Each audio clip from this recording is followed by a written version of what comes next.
dar comienzo a la primera mesa del seminario que nos ocupa el día de hoy, de mañana. Aquí terminará el viernes, como ha comentado Sagrario, en la universidad.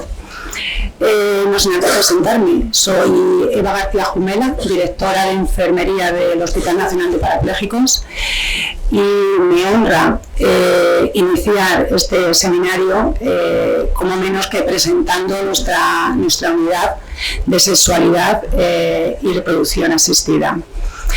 Al hilo de las palabras de nuestra directora gerente, siempre para nosotros es una satisfacción abrir las puertas de este hospital a la Universidad de Castilla-La Mancha para compartir iniciativas formativas en materias de salud. De la mano, en este caso, una vez más, de Sagrario Gómez Cantarino, que no solamente es digamos, la persona que lidera junto con una estela de profesionales atrás, sino que también es una compañera de este hospital, que empezamos juntitas en el 92, entonces me honra también eso. No voy a quitar tiempo a los verdaderos protagonistas de este momento, que son compañeros del hospital. Voy a presentarlos a los tres y luego iré dando paso a cada uno de ellos para que nos muestren su trabajo. Lo que van a hacer es contar qué es la unidad, qué es lo que se ha hecho y qué es lo que se está haciendo. En primer lugar, presento a Antonio Sánchez Ramos. Antonio Sánchez Ramos es un médico especialista en medicina física y rehabilitación. Igual me equivoco, no, Antonio, pero fue jefe del servicio de medicina física y rehabilitación de este hospital durante tiempo, y también durante mucho tiempo fue responsable de la unidad de la que vamos a hablar hoy. Él tiene una amplia trayectoria formativa, docente e investigadora, que, bueno, no voy a entrar en ningún detalle porque ha sido una persona muy activa a nivel nacional e internacional, no solamente presentando trabajos, sino con reconocimientos. Pero sí quiero hacer mención al último galardón que obtuvo en el año 2018, en los premios Reina Leticia del Real Patronato, sobre discapacidad en rehabilitación e integración. En segundo lugar, intervendrá Eduardo Vargas Vaquero, compañero también. En este momento es el responsable de la unidad de sexualidad y reproducción asistida de este centro. Lleva muchos años trabajando en este hospital como médico rehabilitador, como médico especialista en medicina física y rehabilitación. Y también su trayectoria formativa docente e investigadora también tiene un peso importante que también ha tenido reconocimientos a nivel nacional e internacional, y también fue otro galardonado en el año 2018 en los mismos premios Reina Leticia del Real Patronato sobre la temática discapacidad en rehabilitación e integración. Y para completar el equipo voy a presentar a Carmen Esteban Duro. Tiene 2 titulaciones y con esas 2 titulaciones ha trabajado de diferente manera en este centro. Empezó sus andanzas aquí en el 88, ¿no? Para calcular. Ella es técnico medio en cuidados de enfermería y también es técnico superior sanitario de laboratorio, ¿vale? Actualmente es la técnico de laboratorio que hay en la unidad, pero su trayectoria sanitaria incluye muchísimas unidades de este hospital. Está en unidades de hospitalización, bloques quirúrgicos, intensivos, farmacia, laboratorio, etc. Una vez presentados, vamos a darles paso, a escucharlos y a disfrutar. Muchas gracias.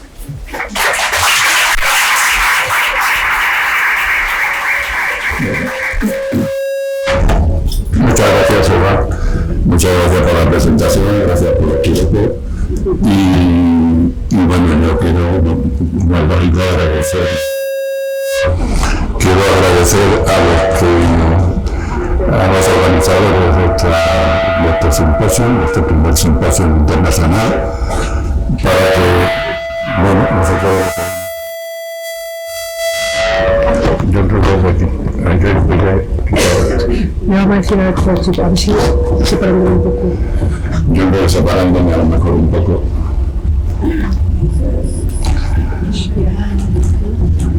Bueno, mi agradecimiento a todo el equipo organizador de este seminario internacional, que ya he visto que tiene una gran capacidad de convocatoria y que además está siendo transmitido en streaming a muchos países, tanto sudamericanos como europeos. Un saludo para todos ellos. Y nosotros lo que vamos a intentar es darle un poco de conocimiento a cómo comenzamos. Cuando comenzamos, pues eran allá por los años 85. No sé cómo puedo pasar las diapositivas. ¿Me pasa la diapositiva? No. Había por el año 85, aunque este señor que ven ustedes ahí es el Ludwig Kuhlmann, es un médico de origen alemán, judío, y que antes de la Segunda Guerra Mundial tuvo que emigrar huyendo de los judíos y de las desarmes que estaban haciendo, ¿no? Entonces lo contrató el servicio inglés para proyectar un hospital ya dedicado a lesiones medulares, porque ya sabían por historia, para antecedentes de otras guerras, el número probable de lesiones medulares que iba a haber como consecuencia de la Segunda Guerra Mundial. Y así fue. Efectivamente, es un pueblo, es el hospital de Thomas Begin, está en un pueblecito cerca de Londres, en Glasgow, y está considerado como el padre de la paraplegia, porque puso en marcha casi todos los sistemas de protección de los lesionados medulares. Pero también estudió el tema de la sexualidad, fundamentalmente la reproductiva. ¿Qué es lo que pasó? Pues claro, tenía unas armas imposibles. Empezó utilizando inyecciones intratecales de neostigmina, que eso provocaba efectivamente ciertas consecuencias de eyaculación al cabo de las 2 horas después de su administración, pero también unos efectos adversos horribles. Tanto de ello que alguno murió y se tuvo que suspender esta técnica. Nosotros cuando empezamos, este es el centro de reeducación neurológico de Cullera, es un hospital de rehabilitación próximo al país, y allí nos fuimos a buscar nuestros primeros sistemas, fundamentalmente para conseguir que los lesiones medulares puedan conseguir eyacular. Bien, la unidad de rehabilitación sexual pertenece al servicio de medicina física y rehabilitación aquí del hospital de parapléjico, y como sabes, el hospital es un centro de referencia nacional para el tratamiento de los lesionados medulares agudos.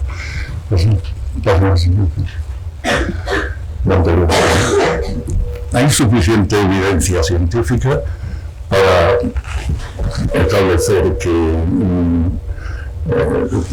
las consecuencias en el terreno de la sexualidad produce unas alteraciones en la calidad de vida de los pacientes, en el cual nos obligan en cualquier servicio de rehabilitación, y esto desgraciadamente no ha sido en muchos de los sitios donde todavía se tratan de forma compleja los lesionados medulares, y es abordar la sexualidad. Nosotros lo abordamos como médicos rehabilitadores, lo abordamos desde un punto de vista más orgánico. Nosotros somos médicos, no somos psicólogos, no somos sexólogos, con lo cual lo que sí, evidentemente, hay una cantidad de alteraciones en la respuesta sexual que van a necesitar nuestra atención. Pasan a siguiente diapositiva.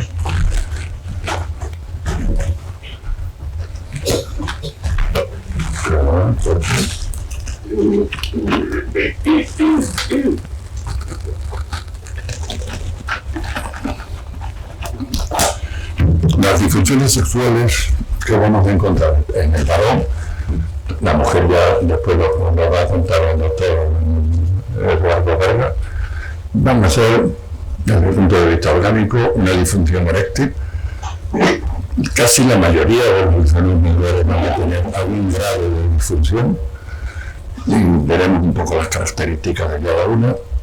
Desde luego, la percepción del orgasmo genital prácticamente va a estar abolida, tan solo en un porcentaje pequeño son aquellos que lesiones medulares bajas o lesiones medulares incompletas los que lo pueden conseguir. Y, por supuesto, la capacidad eyaculatoria también está muy disminuida y, como consecuencia de todo ello, la subfertilidad. Pasa al siguiente. No todas las lesiones medulares son iguales. Como lo sabéis, seguramente, tenemos que diferenciar lo que son lesiones medulares completas, de los grados A de Asia o hacia A, con las lesiones incompletas hacia B, hacia C, hacia D. Y además, las lesiones medulares no siempre asientan sobre la misma metámera. Desde los niveles cervicales, que son las tetraplegias y son aquellas que condicionan muchas más alteraciones, incluso respiratorias, como las dorsales, lumbares o incluso sacras. En función de dónde asienta la lesión, en función de la metámera es como la médula cortada en rodajas, la metámera que está dañada, los lesionados medulares, por ejemplo, los que tienen una lesión por encima del centro simpático dorsolumbar, que está situado en D11, D2 vertebrales, pues esos van a tener casi siempre erecciones de tipo reflejo. Es decir, ellos no notan muchas veces que les falta, porque saben que cualquier estímulo puede conseguir que la erección se ponga en marcha. Pero no es una erección que normalmente sea satisfactoria para mantener unas relaciones sexuales satisfactorias, ¿no? Bien, pasamos a la siguiente diapositiva. Nosotros hemos hecho tratamientos, por supuesto, de la disfunción eréctil y hemos hecho y además nos parece bien. Nosotros intentamos que los pacientes tengan una normalidad, se acerquen a una normalidad en sus relaciones sexuales. Y de hecho, pues, los tratamientos de primera línea, que sobre todo lo habéis oído, tanto Viagra, Cialis, Levitra, todos ellos tienen una importante respuesta y una positiva respuesta en aquellas lesiones medulares que ya tienen un inicio de erección.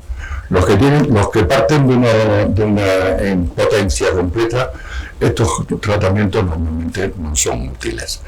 Y cuando no son útiles ellos, pues tenemos que utilizar los tratamientos de segunda línea, como son la papaverina o la prostaglandina, o incluso últimamente la sonda de choque.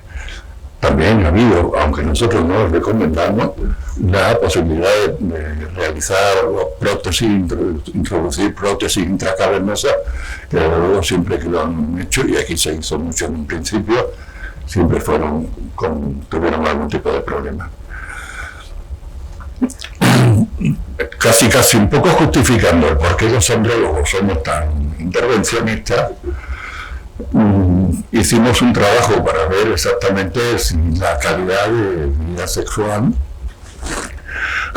que podía haber utilizando unos fármacos orales, en este caso, antes y después de la toma. Entonces, pudimos conseguir que 95 parejas pudieran participar en el ensayo y fijaros que los fármacos orales fueron efectivos para recuperar un grado similar de la calidad de vida con respecto a antes, similar, ¿no? Pero todavía más significativo que las parejas, fue todavía mucho más significativo, las parejas sanas, no lesionadas medulares, de los varones que en un momento determinado estábamos estudiando, aún tenían un grado de satisfacción mayor medido con el sistema del cuestionario de calidad de vida sexual. Por supuesto, lo que nosotros hemos volcado casi todo nuestro trabajo y lo que más satisfacciones nos ha dado ha sido la posibilidad de buscar una paternidad o maternidad. Eso es. el problema que tienen la mayoría de los lesionados medulares, de cualquier tipo de lesión, de cualquier tipo de categoría, es que la eyaculación está abolida prácticamente en el 5% de todos los lesionados medulares completos. Y en los lesionados medulares incompletos, como es una gama tan amplia, lo puede pasar absolutamente de todo, pero también hay una importante disminución. ¿Cómo saber? Pues habría que primero inducirle a que conozca cuál es su respuesta, bien con masturbación o con coito, ¿no? Normalmente con masturbación se consiguen unas respuestas eyaculatorias en aquellas pacientes que tienen fundamentalmente espasticidad o unas respuestas reflejas altas, consiguen una mejor posibilidad de eyaculación. Eso nos ha permitido que además, en un principio empezamos a utilizar unos vibradores que no son como los vibradores eróticos, son unos vibradores un poco más de mayor potencia, pero también hemos conseguido muchísimas eyaculaciones, sobre todo en todos aquellos que tienen, como he dicho, respuestas reflejas. Cuando no hay respuestas reflejas, eso ocurre casi siempre en las lesiones bajas o en las longitudinales, hemos utilizado el electroestimulador. También existen procedimientos quirúrgicos como farmacológicos, como utilizar la fisostigmina. Cada una de estas cosas tendría un capítulo aparte para poder profundizar en ello, para ver dosis de pasamos. Pero el varón lesionado medular efectivamente sí tiene un grado de subfertilidad importante. De subfertilidad, ¿a qué? Pues primero a que no eyacula, a que hay alteraciones del epitelio germinal, a que hay infecciones de las vías seminales, las vejigas neurógenas cursan con muchas infecciones, que hay hipertermia testicular por sedestación mantenida forzada, que en las lesiones bajas puede haber una estasis de la secreción, anticuerpos antiespermáticos, fragmentación del DNA, estrés oxidativo. En general, seguramente será un compendio de todas, porque ninguna de estas causas por ella misma ha podido justificar por qué de la mala calidad espermática que los lesionados medulares tienen cuando consiguen eyacular. Nosotros estudiando esta situación, hicimos un trabajo realmente importante, porque fue durante mucho tiempo, nos costó mucho trabajo, la verdad, porque había que hacer un estudio de los lesionados medulares agudos, nada más, que había que hacer una primera elaboración al mes de la lesión, a los 3 meses de la lesión y a los 6 meses de la lesión. Y conseguir que la colaboración de algunos pacientes en el primer mes de lesión, donde muchas veces ni siquiera sabe qué lesión de forma definitiva tiene, por eso tuvimos que además hacer este trabajo solo y exclusivamente en aquellas lesiones medulares completas, neurofisiológicamente comprobados como completas. Pero nos llamó mucho la atención porque había una importante disminución de la espermatogénesis en el primer mes. Eso lo detectábamos haciendo técnicas de punción o aspiración, que es decir, técnicas de análisis anatomopatológico, para valorar cómo se había alterado la producción de los espermas, ¿no? De la producción espermática. Y vimos cómo se iban recuperando a los 3 meses, y a los 6 meses ya prácticamente se igualaba. Había otras alteraciones hormonales, pero lo que sí hemos podido saber es que la producción espermática se detenía en un primer momento después de la lesión y después se recuperaba. Sin embargo, lo que no se recupera es la calidad espermática, y esa calidad espermática es la que viene condicionada por todos estos aspectos que hemos dicho, infecciosos, estasis y tal. Bueno, y esta es nuestra joya de la corona. Esta fotografía que veis allí se hizo 25 años del Hospital Nacional de Parapléjicos. Vamos a cumplir pronto los 45, 50. pues 25 años con el pasar tiempo. Y ya entonces hicimos esa reunión que durante la celebración del 25 aniversario, y ya entonces, no sé si convocamos a unos 40 niños o así que ya habían nacido con nuestra ayuda en la unidad. Y son niños que han nacido con técnicas muy simples, muy sencillas. Hay que conocerlas, porque claro, hay que montar un pequeño laboratorio, pero ni siquiera tiene demasiadas personas. Fijaros que somos tres, los que hemos sido 2 o 3 personas los que habitualmente estamos formando el laboratorio. Pero sí nos hemos dado cuenta que las inseminaciones que nosotros hacíamos las podíamos hacer, o bien en la unidad de reproducción asistida, nosotros traíamos el semen, lo valorábamos, lo capacitábamos, y una vez capacitados,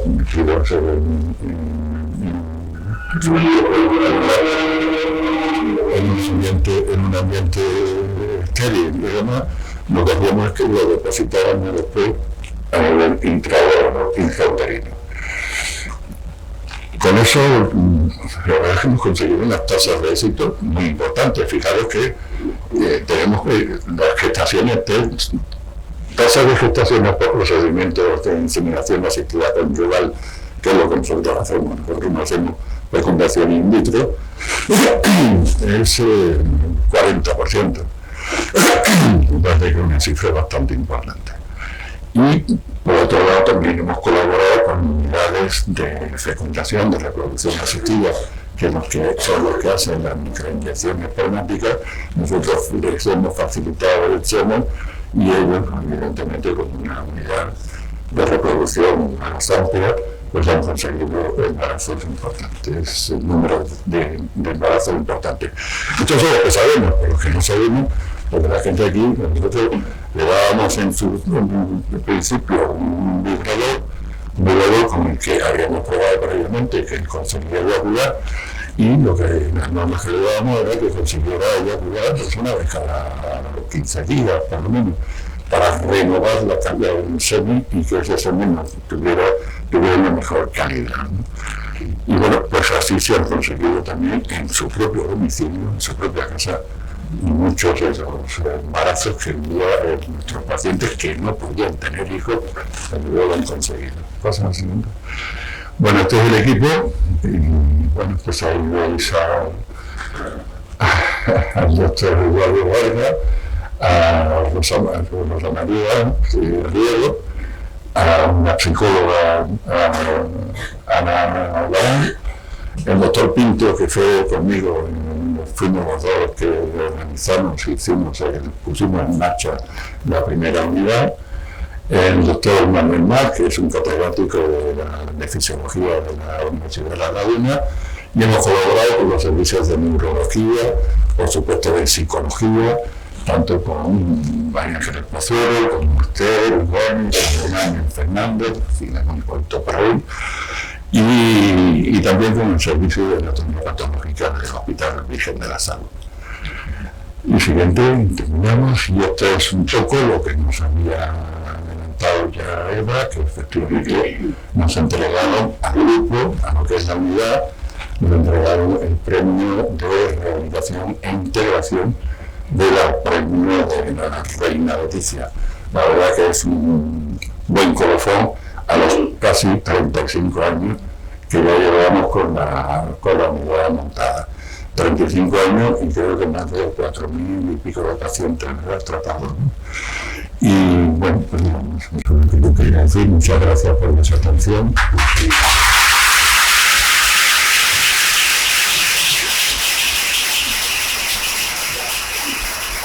Gracias, Antonio.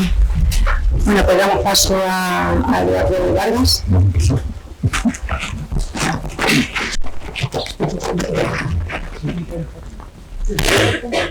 No, si no lo pasa.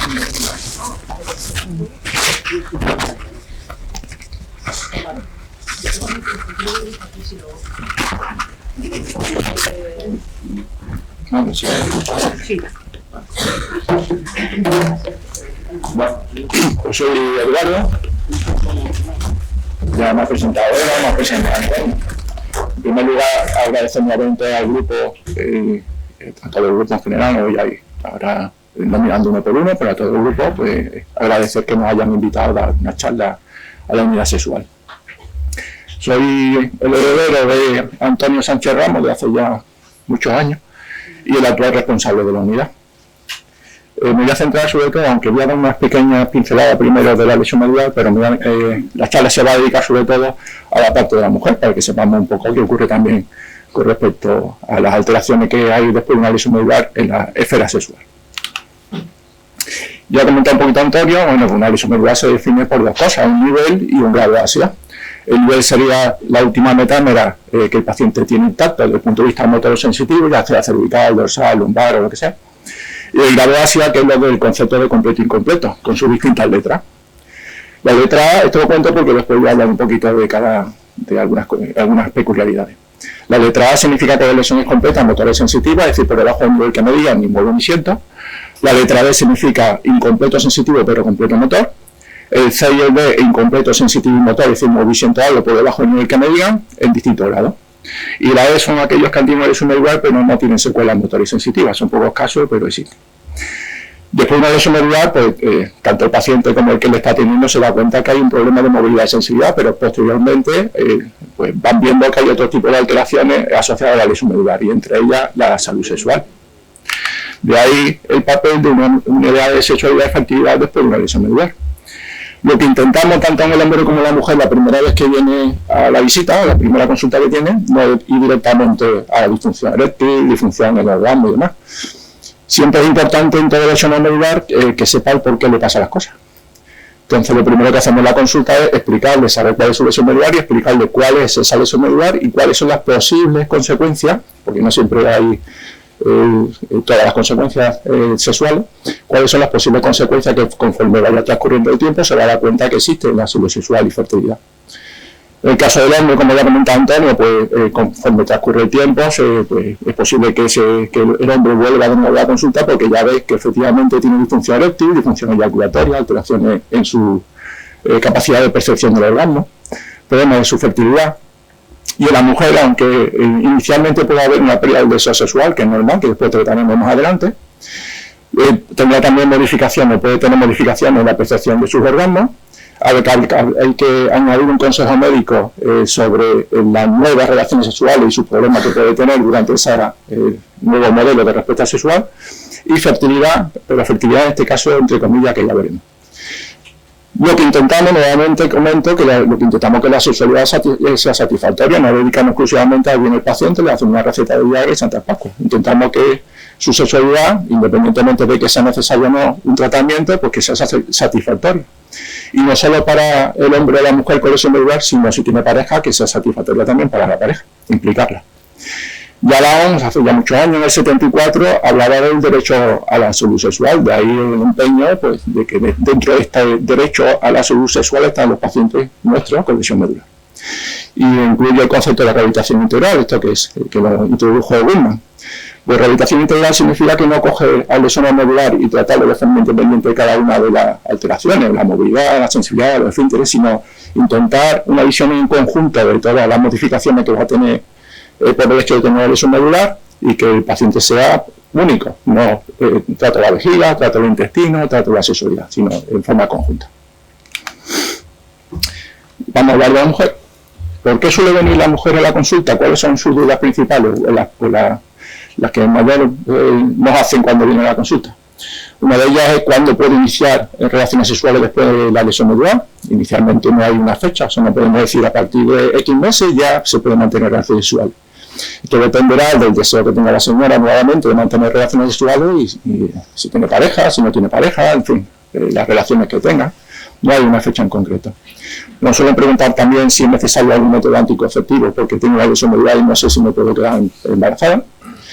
¿Cuál será mi sensación cuando mantenga relaciones sexuales? Si serán placenteras, si conseguiré alcanzar el orgasmo. Si, como ya he dicho, si soy fértil. Si soy fértil, ¿qué ocurrirá si me quedo embarazada durante el transcurso de un embarazo porque tengo una lesión medular? ¿Cómo será el parto? En fin, hay una serie de inquietudes que nos manifiesta la mujer. Aquí vuelvo a hablar de la relación que tenemos con el servicio de psicología. Aquí creo que está Carlos, Mamen y Teresa.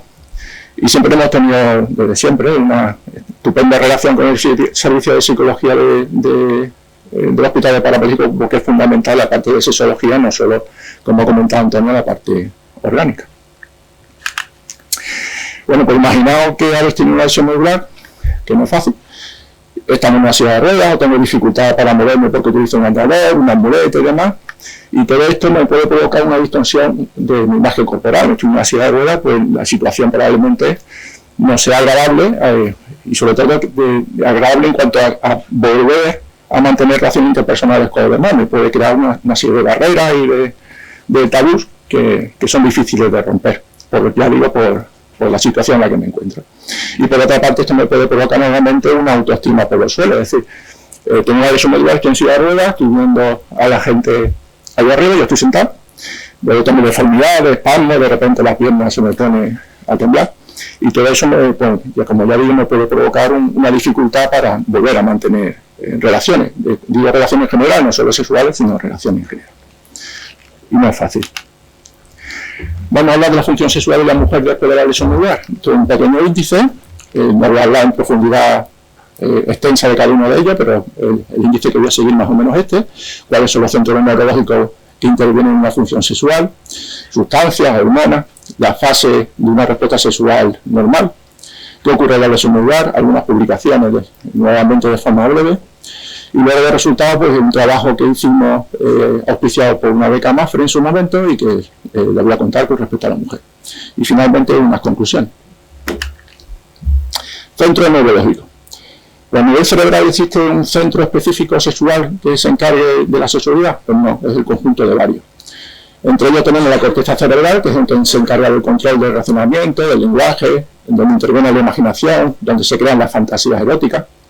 El sistema límbico, formado por el cíngulo, la amígdala, el hipocampo, parte del hipotálamo, es el que se encarga de provocar la excitación durante la relación sexual y es el que establece cuál es el comportamiento sexual del ser humano.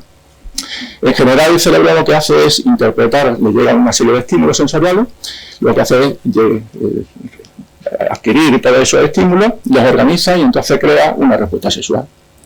El cerebro, por tanto, es el órgano sensorial más importante dentro de una excitación sexual, no son los genitales. Por eso siempre a los pacientes les digo que la típica frase, no, el sexo no está en los genitales, lo tenemos en el cerebro. Cualquier estímulo sensorial podría ser interpretado por mi cerebro como un estímulo sexual. Y esto hace pues, que existe una gran variedad de respuestas sexuales dependiendo de la cultura de la que procedemos. No solo tengo los centros cerebrales, sino que esto después tiene que comunicarse con los centros medulares. Y esto lo hace mediante, aquí está el papel de las hormonas y unos neurotransmisores, que son los que después mandan la señal correspondiente. La testosterona producida por el ovario y las suprarrenales son las que se encargan de crear el deseo, la libido, la gana de mantener relaciones sexuales. Los estrógenos del ovario son las que provocan una lubricación, es una preparación de la zona de los genitales porque a lo mejor pueda mantener una relación sexual. La oxitocina es considerada la sustancia del amor, es producida por el hipotálamo y esta influye en la sensualidad, en la capacidad de atracción entre las personas, aumenta la sensibilidad de la piel durante la relación sexual. La dopamina lo que hace es encargar como un facilitador de esa excitación que previamente se había iniciado. Y la serotonina, entre comillas, la que nos fastidia, producida por el hipotálamo, tiene un efecto inhibitorio. Por una parte reduce la producción de dopamina, que era el excitante, y luego reduce temporalmente el deseo después de forma inmediata después de una relación sexual. Pues ya hemos hablado de los cerebrales, de las hormonas, las sustancias, y ahora pasamos a qué ocurre a nivel medular. Si se dan cuenta, es muy similar a lo que ocurre en el hombre. Aquí lo que interviene es el sistema nervioso autónomo, el el simpático y el parasimpático. El simpático se encuentra establecido localizado en la metámera T11 a L2 y el nivel sacro es S4 y el parasimpático. ¿El simpático de qué se encarga? Pues se encarga de todos los psicógenos, es decir, la capacidad de excitación, de vasocongestión genital, lo que es la capacidad de percepción del orgasmo más adelante, todo eso se encarga el sistema nervioso simpático. Si a esto añadimos el área sacra, que se estimula mediante estímulo táctil y demás, estamos estimulando un área refleja que añade de forma refleja aún más posibilidades de conseguir una mayor excitación, vasocongestión genital, lubricación y finalmente alcanzar el orgasmo. Bueno, esta es la clásica diapositiva, hay muchas, todas son similares, con respecto al, de forma general, cuál es la distinta fase de un acto sexual femenino. La fase de excitación, con todos los síntomas que tenemos durante ese momento, pues va aumentando la turgencia de las mamas, la erección de los pezones, va aumentando la frecuencia cardíaca. Luego tenemos una fase de meseta, conforme mantenemos relaciones sexuales, alcanzamos una fase de meseta que se va manteniendo en el tiempo, en el que aumenta la frecuencia respiratoria, la tensión arterial, va apareciendo rubor, calor. La fase orgásmica, que sería el clima, en el que pues todo ya se explosiona, ¿no? Y en este caso lo que hay son una serie de contracciones miotónicas a nivel del útero, de la uretra, del recto, y todo eso es lo que me provoca ya el máximo placer, pasando a una fase de relajación o de resolución, donde el organismo vuelve de nuevo a su situación normal. Vuelve a bajar la frecuencia cardíaca, la frecuencia respiratoria, la tensión arterial, y nos relajamos. ¿Qué interferencias ocurren después de una lesión medular que me pueden fastidiar las relaciones sexuales? Pues lo que habíamos hablado, el concepto de rehabilitación integral. Todo lo que me fastidia, todo aquello que me aparece después de una lesión medular, me puede fastidiar mi futura relación sexual. Como puede ser la vejiga, pues la típica pregunta de ¿qué hago si se me escapa el pis? Normalmente me hacen la pregunta, yo la devuelvo y se contestan solas, pero lo que hay que hacer es intentar sondarse antes de la relación sexual si es posible. El intestino pasa lo mismo, pues intentar preparar el intestino previo, si es posible, si se programa la relación, si no se programa, pues no es el caso. La espasticidad me puede fastidiar. Imaginaos que estoy manteniendo relaciones sexuales y estoy con un cleno en una pierna o las piernas en tijera, que me impiden pues, una buena postura o relajarme para relaciones coitales. La lubricación, siempre decimos en la primera consulta que aunque uno piense que lubrica en condiciones, que no se fíe, que añade algún tipo de gel en las primeras relaciones, que después resulta que no es necesario, pero por lo menos las primeras. ¿Y eso por qué? Ya he comentado que suele haber problemas de lubricación, no siempre, pero suele haber. Entonces, añadir algún tipo de lubricante en una persona que no tiene sensibilidad o la tiene parcialmente conservada, no se entera si el coito le está provocando algún tipo de herida o roce, que más adelante, cuando se infecta esa herida, es cuando me doy cuenta de que algo me ha pasado. Entonces, las primeras reacciones, algo de gel. Medicación que esté utilizando para el lesión medular que me pueda fastidiar, por todo lo que sea relajante, diuresal, benzodiazepina, antidepresivo, etc. Puedo tener dolor mecánico o dolor neuropático. Es más, dolor neuropático ante cualquier estímulo me puede aumentar, con lo cual me puede fastidiar también. Si tengo pareja, todo se facilita. Siempre intentamos que la pareja forme parte de la sexualidad de la mujer, que no sea de forma individual. Si tengo un problema de movilidad, pues la postura ahora mismo me va a costar, pero esto es cuestión de tiempo. Conforme va a transcurrir, siempre decimos que vaya manteniendo relaciones sexuales, va viendo qué postura es la más adecuada y la más cómoda para los dos, a la hora de mantener relaciones sexuales con satisfacción. Ya un autor, Anderson, en el año 2007 publicó, hizo una publicación donde a través de una encuesta pasada a lesiones medulares encontró cuáles eran los 3 problemas fundamentales que ya reportaban. Y vuelvo a decir lo mismo, hablaban de que los problemas fundamentales eran la falta de lubricación, la espasticidad y dificultad en el posicionamiento. Bueno, esto simplemente pues, para que sepáis que hay literatura donde ya se ha estudiado en gran parte cuáles son las alteraciones en la esfera sexual de las mujeres con lesión medular. No sé si se ve porque están pequeñitos, pero vamos, todas las publicaciones en este caso son de una compañera del hospital Miami Project, que ha estudiado bastante todas las alteraciones de la esfera sexual, tanto del hombre como de la mujer allí en Estados Unidos, y la autora se llama Siski, que creo que es bastante conocida. Y aquí presentamos un trabajo que hicimos aquí en la unidad, donde lo que se hizo fue evaluar la función sexual de las mujeres con lesión medular, pero comparándola con un grupo control sin lesión medular. Como ya comenté, es un proyecto de investigación financiado por MAFER, en el cual pues la lesión de la médula espinal es una experiencia traumática que modifica todas las parcelas de la vida, que nosotros nos damos cuenta, pero hasta que no tenemos una lesión medular no vemos qué cosas hacíamos antes y qué cosas ya no podemos hacer. Y entre ellas incluye la salud sexual, que es a lo que nos dedicamos. La lesión medular afecta la función y la calidad de vida sexual tanto del hombre como de la mujer, y si bien en el hombre ha sido tratado de forma muy amplia, en la literatura la mujer sí se había tratado, pero no tan amplio, de ahí nuestro interés. Y además, en población española buscamos publicaciones y no encontramos estudios donde utilizaron cuestionarios específicos de función sexual femenina, ni tampoco estudios que hubiesen incluido un grupo control con el que comparar. El objetivo principal del estudio fue evaluar la función sexual de una población de mujeres con lesión medular en comparación con un grupo control sin lesión, utilizando el cuestionario Rosen, que seguramente muchos lo conozcan, que es el índice de función sexual femenina. Y como objetivo secundario, pues detectar si hay diferencias en los resultados de este cuestionario con respecto a variables sociodemográficas, nivel de lesión, el grado de Asia, las alteraciones asociadas a la lesión medular, detectar si hay diferencia si la señora es más o menos independiente. Recogimos todos los datos que he comentado, los sociodemográficos, donde no había diferencia entre ambos grupos, lesión medular y control. Nivel, Asia, edad a la que contrajo la lesión, cuánto tiempo ha transcurrido de lesión medular, el ECIN, que es la medida de la independencia en población lesionada medular. Los factores asociados a la lesión medular, pues si tiene espasticidad, dolor mecánico, neuropático, vejiga, intestino, la medicación, disreflexia. No me voy a meter la disreflexia porque si no voy a tardar un poquito más.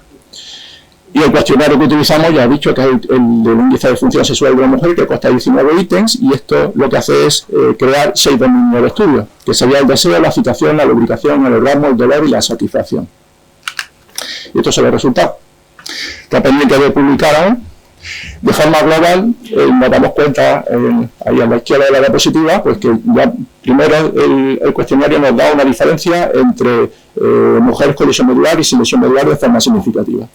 Y si nos vamos a los 6 dominios del que consta el cuestionario, deseo, excitación, orgasmo, lubricación, satisfacción y dolor, nos damos cuenta que en el deseo no encontramos diferencia. ¿Y esto por qué puede ser? Pues lo que había comentado. Esto ocurre en toda persona con lesión medular, tanto hombre como mujer, pues en los primeros meses, es normal. Está uno pendiente de otra historia, de qué va a pasar con mi futuro, dónde voy a vivir, si voy a ser más o menos independiente, si voy a necesitar un cuidador, qué pasará con mi vejiga, intestino, en fin, hay un montón de historias en la cabeza y no tiene uno todavía el asunto de la sexualidad. Pero conforme va transcurriendo los meses, empiezan a surgir otras inquietudes. Ya conozco buena parte de lo que me puede ocurrir en el futuro, pero empiezo a tener inquietudes con respecto a qué ocurrirá también con mi sexualidad y futura maternidad. De ahí que no encontramos diferencia. Pero sin embargo, con respecto a la excitación, el orgasmo, la lubricación, la satisfacción, sí hay diferencias significativas en contra de la lesión medular. Es decir, están por debajo las puntuaciones con respecto a personas sin lesión medular. Pero esto no significa que no tenga. Una cosa es que el cuestionario haya dado menor puntuación, pero no significa que no haya excitación, ni orgasmo, ni lubricación, ni satisfacción. Sí que hay. El dolor, pues no hay diferencia. Y uno podría pensar, claro, si muchos son lesionados medulares completos que no tienen dolor, pero bajo su nivel de lesión, porque va a tener dolor. Y ahora comento una cosilla. Con respecto al orgasmo, pues siempre cuento la misma anécdota porque además se me va repitiendo la consulta y hace escasos meses me volvió a ocurrir a pesar del año en que vivimos. Me vino la señora con lesión medular y empezamos a hablar de todas estas cosas y lo primero que me dice no es si de dónde vengo, que no voy a decir dónde. De donde vengo me han dicho que como tengo lesión medular ya que me olvide de la sexualidad, que me olvide de mi capacidad de conseguir un orgasmo y demás. Y entonces hay que darle la vuelta a la tortilla para que se dé cuenta que efectivamente sí lo puede conseguir. Pero lo que ya digo que hay algo ahí me sigue pasando. Lo del dolor, simplemente comentar que bueno, que como efectivamente hay personas que no tienen sensibilidad, pues el dolor a lo mejor no tiene por qué influir, de ahí la respuesta en el cuestionario. Pero es que de forma paralela, aunque no pongo los resultados, de forma paralela no solo utilizamos el índice de función sexual de la mujer, sino también el del Dr. Froilán, en español, de función sexual de la mujer. En este caso, la respuesta al cuestionario era similar al de Rosen, salvo una pregunta que no existía en el Rosen y que en vez del dolor lo sustituyeron por problemas de penetración. Es decir, ¿tiene la mujer con lesión medular problemas a la hora de penetración durante la relación sexual? Y no hay una diferencia significativa, y este nos vale más que el del dolor. Y nos vamos ya a lo secundario. ¿Hay relación entre la edad a la que tengo la lesión medular y el resultado? Pues sí la hay. Está ahí la gráfica y resulta que a edad más temprana de lesión medular, mejor. Es decir, la satisfacción es mucho mayor. ¿Esto por qué puede ser? Pues probablemente, no hay una pregunta específica al respecto, pero nuestra conclusión es que probablemente personas jóvenes, adolescentes y demás, aún no tienen su modelo de respuesta sexual completamente estructurado y esto hace que su capacidad de adaptación y de incluir nuevas estrategias dentro de su relación sexual sea mucho más sencilla que alguien ya con 50 que está completamente estructurado. Se puede adaptar mejor. Y cuanto más años transcurrido de la lesión medular, a la gráfica de la derecha, pues mejor. ¿Y esto por qué? Pues nuevamente lo pongo lo mismo. Si lo mismo intentar mantener relaciones sexuales 4 meses después de la lesión medular, donde uno se da cuenta de sus modificaciones, que al cabo de 10 años, donde ya he tenido 10 años por delante, para ver qué cosa para mí me resulta placentera y satisfactoria cuando vuelva a mantener relaciones sexuales. Me estoy adaptando a mi nueva situación. ¿Será mejor la lesión por encima o por debajo de T10? ¿Y esto por qué el T10? Pues por lo que habíamos hablado al principio de las charlas, por el sistema nervioso simpático y parasimpático de T11 hacia abajo. Si tengo facilidad los centros medulares que se encargan de la excitación, vasocongestión, orgasmo, lubricación, psicógeno refleja, pues probablemente tenga peor respuesta y efectivamente se confirma. De forma global, las lesiones altas tienen mejores respuestas en el cuestionario y en cuanto al deseo, la excitación, lubricación, orgasmo y satisfacción, también las lesiones por encima de T10, la respuesta es mucho mejor. Y si la lesión es completa o incompleta, ¿influirá en algo? Pues no encontramos, de forma global no encontramos diferencias, salvo en 2 partes del dominio, en el deseo y la excitación. Pero uno puede pensar, bueno, en lesión incompleta será mejor, pues no, lo contrario. En lesiones completas, de forma significativa, mejor el cuestionario en cuanto al dominio del deseo y la excitación. Nuevamente, no hay una pregunta específica al respecto, pero sí que nuestra conclusión es que lo que nosotros pensamos, en lesiones completas donde no hay movilidad ni sensibilidad por debajo del nivel de lesión, el hecho simplemente de que voy a mantener relaciones sexuales me provoca tal grado de satisfacción que alguien con una lesión incompleta donde parcialmente tengo conservada la sensibilidad empieza a comparar con la sensibilidad que tengo antes de la lesión, y esto me resulta más insatisfactorio que alguien que no siente nada. Pero ya digo que es una conjetura nuestra. Probablemente sea así. Más objetivos secundarios, la espasticidad me fastidia, pues si ya nos hemos dicho que la espasticidad me fastidia a la hora de mantener relaciones sexuales, me interfería. Pero me fastidia, pero al mismo tiempo me facilita. La espasticidad no es más que una exaltación de los reflejos, entre ellos ¿cuál? El reflejo sacro. Entonces, de forma global, si nos damos cuenta la presencia de la espasticidad, la puntuación eso es mayor que cuando no tiene espasticidad. La excitación, el orgasmo, la satisfacción, igual, son más altas las puntuaciones cuando está presente. Y el motivo es ese. Es más fácil alcanzar el orgasmo si tengo espasticidad. ¿Dolor neuropático me fastidia? Pues sí, y aquí sí coincide. Cuando no hay dolor neuropático, las puntuaciones son mayores. Y la escala 100 que habíamos dicho que era la medida de independencia en lesión medular, pues es una línea plana. No hay diferencia si la paciente es más o menos independiente con respecto al cuestionario. Concluimos con respecto a este trabajo que las mujeres con lesión medular sufren una disminución de la capacidad de excitación, satisfacción, orgasmo y lubricación en sus relaciones, pero bueno, insistir, no, está disminuido, pero no es que no exista, sigue existiendo, aunque disminuido, le cuesta más trabajo. No hay modificación en el deseo, no hay problema de penetración en la señora, la lesión es por encima de T10 o superior, mejores puntuaciones, no hay diferencia si la lesión es completa o incompleta, a edad más temprana de lesión y más tiempo transcurrido desde la lesión mejor. Solo la espasticidad como relación positiva que he comentado y el dolor neuropático negativo influye en la función sexual y la independencia de la señora pues no tiene relación con respecto a su futura sexualidad. Bueno, pues ya contate lo que pasa. ¿Y ahora qué hacemos, no? Bueno, pues sí que habría alguna cosa sí se puede hacer, por lo menos por el momento. Vuelvo a poner varios artículos, la misma autora, Siski, donde estudió el uso de vivoestimulación, sildenafilo, provocar ansiedad, y ver si había un cambio en la función sexual de la mujer. Y ahí pongo un dibujito que hay un montón de balitas vibratorias, siempre les digo, se meta en Google, en un sex shop y hay un montón de balas vibradoras. Porque le contamos que a partir de ahora la zona de los genitales, sobre todo el clítoris, es fundamental a la hora de, al menos, aunque no sea la misma sensación orgásmica que antes de la lesión, porque no, la sensibilidad no es la misma, pero al menos facilitar que alcance el orgasmo. Y el estímulo vibratorio del clítoris lo puede facilitar, y se lo contamos en la consulta. Y esto es simplemente una diapositiva pues, de fertilidad de la mujer. La mujer no tiene alteraciones hormonales ni ginecológicas que puedan impedir a priori ser madre. Lo único que en la consulta le tenemos que contar que puede haber un aumento del número de infecciones de orina en el transcurso del embarazo. Sí que es cierto que con respecto a la población de leche medular el riesgo de prematuridad es algo más alto. Riesgo de anemia, de trombosis venosa profunda, sobre todo en un paciente que no tiene espasmo. Puede aumentar la espasticidad, ya que a medida que aumentando el volumen es un estímulo que me puede provocar mayor espasticidad. Dificultad respiratoria, sobre todo lesiones altas, conforme aumenta el tamaño del abdomen, me aprieta el diafragma y me puede provocar fatiga con más facilidad. Vigilar los puntos de apoyo es fundamental porque voy a ganar peso y tengo que estar pendiente de la zona de apoyo.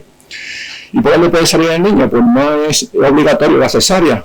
siempre decimos que el ginecólogo necesita que la atienda, son los que deciden. Nosotros no nos vamos a empeñar que salga por vía vaginal, pero no es obligatorio. ¿Y de qué dependerá? Pues normalmente suele depender de qué nivel de lesión tengo, si es completo o incompleto, si tengo espasticidad que me impide abrir las piernas, por ejemplo, ¿no? Una osificación pararticular nuevamente que me impide abrir la pelvis, si tengo conservada de forma parcial o total la musculatura abdominal que me va a ayudar a la hora del trabajo de parto, y las últimas 2 semanas, mes, pues a veces siempre le decimos que la misma necesita colocarse una sonda vesical permanente, pues porque si está con sondaje el volumen me aprieta la vejiga y me puede provocar salida del piso. Y conclusiones finales, para que veamos por lo menos la idea más importante de la charla, que lo que intentamos es un tratamiento integral de la lesión amedular en general y en específico de la salud sexual, que la información es fundamental de todos los pacientes, no solo de lesión amedular, sino en general, cualquier paciente que tenga una enfermedad es importante que sepa qué es lo que tiene y el por qué. Que tiene que crear un nuevo modelo de sexualidad, si es posible implicar a la pareja, conocer, que ella conozca las interferencias que le provoca la lesión medular y que puede fastidiarle su sexualidad, qué alternativa, como he contado en la balita vibratoria, la alternativa puede mejorar su respuesta sexual y que la mujer se puede quedar embarazada. Y muchas gracias.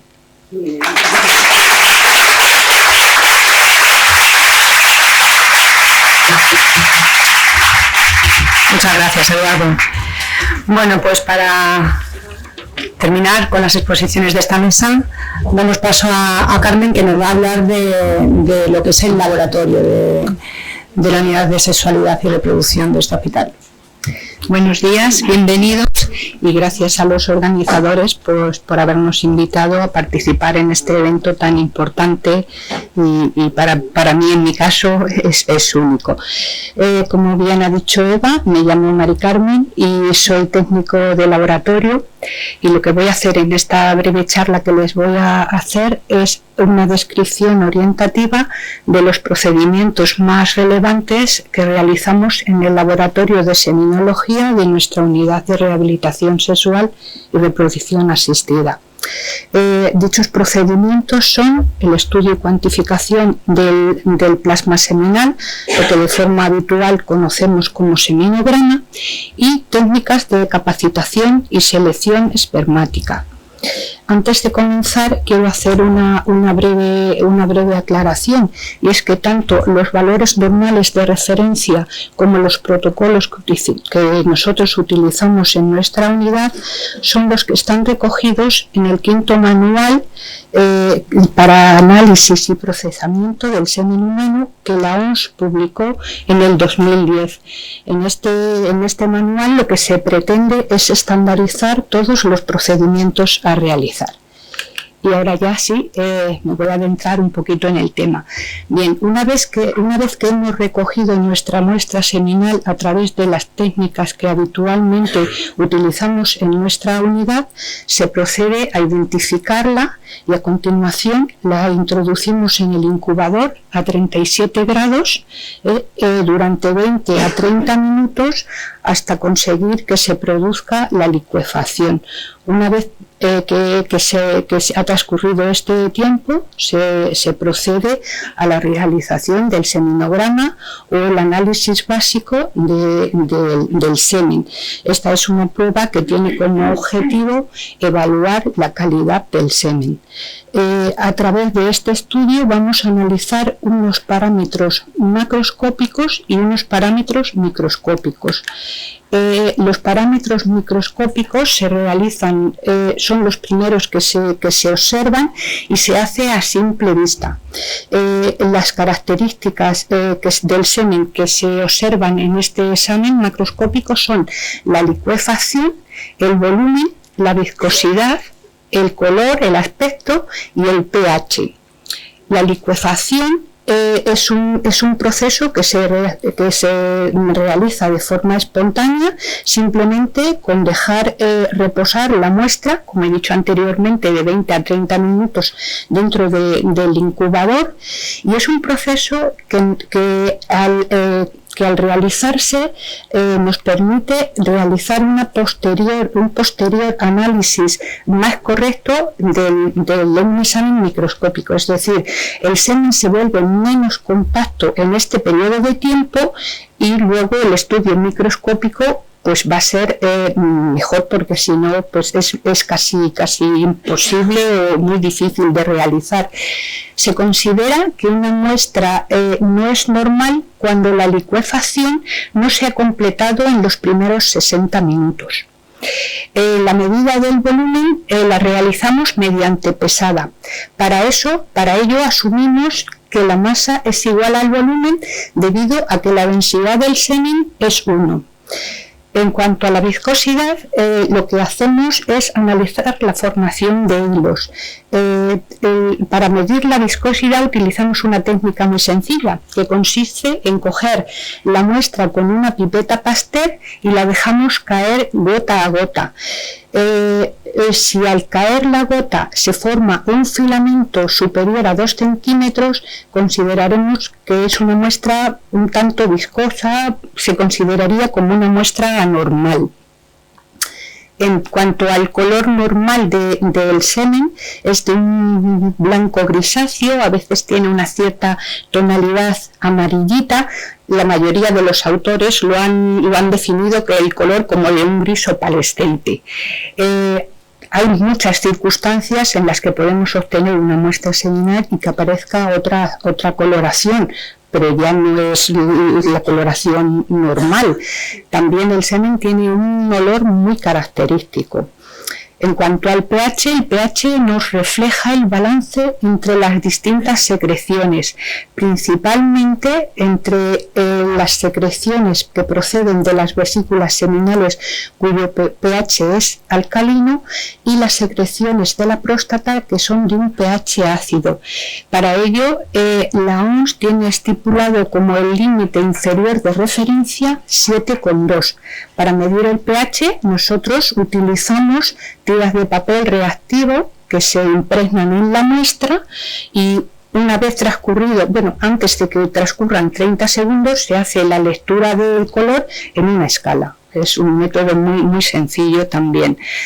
A nivel microscópico, los principales parámetros que se van a analizar en una muestra seminal son la agregación-aglutinación. En este grupo también podríamos incluir la presencia de células no espermáticas, la morfología, la vitalidad, la movilidad y la concentración.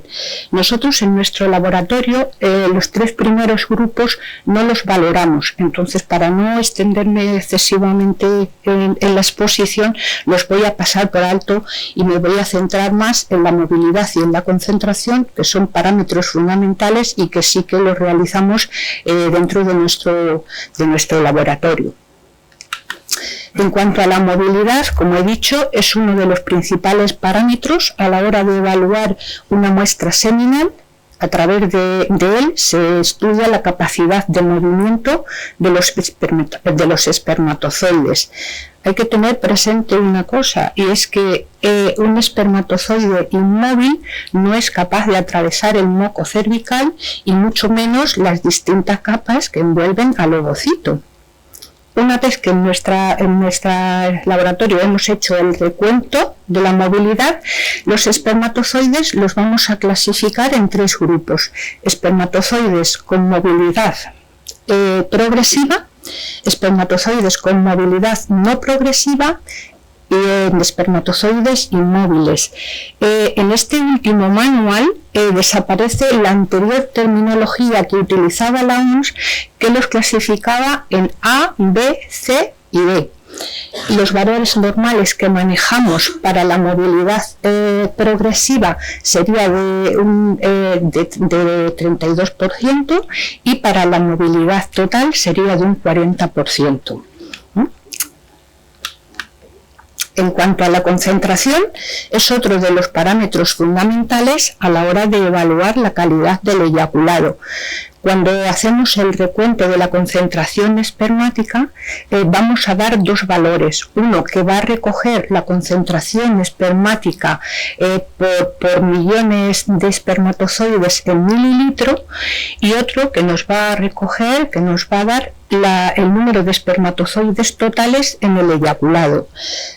Los valores habituales, los valores normales de referencia son para la concentración de espermatozoides de un número mayor o igual a 15 millones por mililitro, y para el número total de espermatozoides por el eyaculado sería de más de 39 millones. Para realizar el recuento de la concentración espermática existen en el mercado actualmente varias cámaras de contaje, que es donde se realizan. Las más conocidas son la cámara de Neubauer y la cámara Mächler. Nosotros en nuestro laboratorio utilizamos la cámara Mächler, pues porque es muy fácil de usar y porque nos permite valorar de forma conjunta la movilidad y la concentración, ya que utilizamos muestras que no están previamente fijadas. Con esto ya hemos completado nuestro seminograma. Hay una prueba que se hace como complemento al seminograma, que sería el seminograma REN o REN, que es la recuperación de espermatozoides móviles. ¿Cómo vamos a realizar esta recuperación de espermatozoides móviles? Pues mediante el segundo de los procedimientos que he comentado que realizábamos en nuestro laboratorio, que son las técnicas de capacitación y selección espermática. La capacitación espermática consiste en imitar en el laboratorio todos esos procesos que de forma natural se producen en el interior del cervix uterino y que hacen al espermatozoide más competente para la fecundación. El objetivo de la capacitación espermática es obtener una suspensión de espermatozoides móviles libres de plasma seminal. En el laboratorio existen varias técnicas para conseguir este efecto. Las más conocidas, las más utilizadas son las técnicas por gradientes de densidad y las técnicas swing-up. La técnica swing-up es la que nosotros utilizamos en nuestra unidad, y el fundamento de esta técnica es que los espermatozoides con mejor movilidad serán capaces de nadar y ascender desde el fondo del tubo, nadar por el medio hasta llegar a la superficie. El procedimiento de esta técnica consiste en realizar un lavado de la muestra seminal con medio de cultivo y mediante centrifugación. A continuación se retira el sobrenadante, al pellet se le añade medio de cultivo y se introduce en la estufa, en el incubador, a 37 grados al 6% de CO2 durante 60 minutos. Una vez transcurrido este tiempo, recuperamos el sobrenadante y en él habremos obtenido la mayor concentración de espermatozoides móviles libres de plasma seminal, libres de células no espermáticas y libres de todos esos espermatozoides inmóviles que nos van a obstaculizar en cualquiera de los procesos que podamos realizar. Ya hemos obtenido nuestra muestra capacitada. ¿Para qué nos sirve este valor REN? Pues este valor REN nos va a... Bueno, el valor REN, una vez que se ha obtenido el sobrenadante, hay que volver a valorarlo, hacer un estudio microscópico de la concentración y de la movilidad, y a través de unos cálculos habremos obtenido nuestro valor REN. ¿Para qué nos sirve este valor REN? Pues este valor REN es el que va a determinar para qué técnica de reproducción asistida es apta esa muestra que hemos obtenido. Si puede ser utilizada para inseminación artificial o si debe de ser utilizada para fecundación in vitro o para inyección intracitoplasmática de espermatozoides. Si ese sobrenadante que hemos recuperado no queremos no queremos volverlo a analizar porque esa muestra estaba destinada a ser utilizada para una inseminación, pues lo volvemos a dejar en el incubador hasta el momento de ser utilizado. Y esto ha sido todo y muchas gracias por su atención.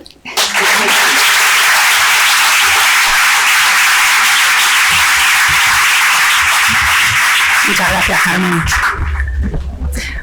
Bueno, pues gracias a los tres por vuestros trabajos, gracias por vuestra experiencia. No sé si tenéis alguna pregunta que queráis hacer. ¿No? Bueno, yo sí tengo dos preguntas. La primera es indistinta para cualquiera de vosotros dos, porque los dos tenéis la misma experiencia en la unidad. A mí me gustaría saber si a lo largo, en el recorrido de lo que es la unidad de reproducción, habéis podido detectar en qué momento de la lesión se puede dar la mayor adherencia al tratamiento. Es decir, si hay un periodo desde el inicio, desde la fase aguda hasta la cronicidad en la que sepáis que es mejor para la evolución del paciente, o va implícito a las características individuales del individuo. A ver, en mi experiencia... ¿Se oye? Sí. En mi experiencia no existe un tiempo. El tiempo lo determina la necesidad del propio paciente. Y esa necesidad del propio paciente viene dada o bien porque ha estado hablando con compañeros, con otros profesionales, con los servicios de psicología y psiquiatría. Yo he tenido que ir a atender para dar información a un paciente en la UBI. En la UBI y con respiración asistida. Agudo. ¿Por qué? Porque su obsesión o su planteamiento fundamental era qué va a pasar de mí, yo quiero tener hijos y que voy a tener una relación porque tengo una pareja, además, recuerdo en este caso, recién casados, ¿no? Pero los hombres normalmente vienen antes y las mujeres, como ha dicho Eduardo, se retrasan un poco más. No sé si tú quieres añadir. No hay. Yo había comentado también, en el caso de la mujer no hay una fecha en concreto, no se puede decir como alguna prueba que se pide en parapléjico, pues estudio urológico a los 3 meses, pues no hay una fecha en concreto donde a partir de entonces el compañero no hace la interconsulta. Esto depende primero de las experiencias previas de su sexualidad, no todo el mundo es igual, y después de qué sabe ya de su lesión y si ya sabe que puede tener alteraciones de su sexualidad. Y pueden venir, a mí también desde la UBI hasta no vienen nunca, se marchan de alta y cuando vienen a revisión, entonces ya aparece el interés. O sea que hay una gran variedad de respuestas, tanto en el hombre como en la mujer.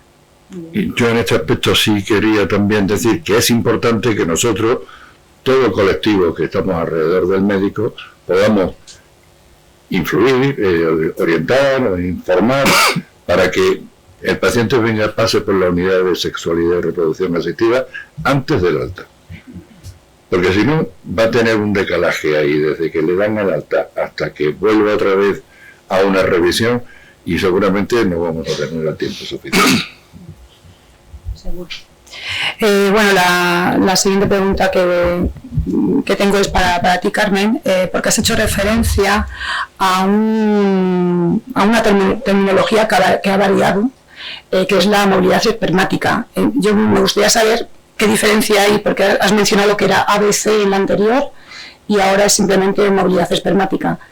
¿Qué es lo que ha hecho cambiar ese concepto de clasificación? A ver, la diferencia que hay entre la anterior terminología y la actual es que en la anterior los espermatozoides con movilidad progresiva los clasificaba o los dividía en 2 grupos. La movilidad tipo A, cuyo recorrido era superior a 25 micras por segundo, y la movilidad tipo B, cuyo recorrido era inferior a estas 25 micras. claro, para valorar este recorrido había una técnica visual que se utilizaba que consistía en equiparar que esas 25 micras equivalían al tamaño de 5 cabezas de espermatozoides o de la mitad del flagelo. Entonces, claro, esta es una técnica que requería por parte del observador pues mucha destreza, daba mucho margen de error y tenía también un importante componente subjetivo. Entonces se decidió que era mejor agruparlos en un solo grupo, en un solo bloque, es movilidad progresiva y esta. Muy bien.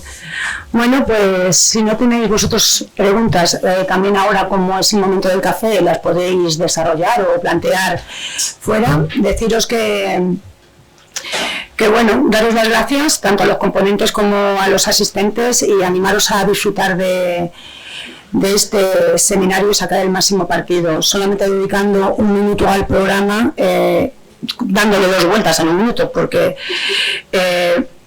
augura un éxito garantizado. Yo felicito a la iniciativa y decir que bueno, podemos hacer una síntesis de lo que hemos estado escuchando aquí. Ya sabemos que las personas con lesión medular sufren alteraciones en sus funciones sexuales y reproductivas, pero pueden tener hijos. Y por acortar una frase, que nos quede que la reproducción en el lesionado medular es posible. Muchas gracias.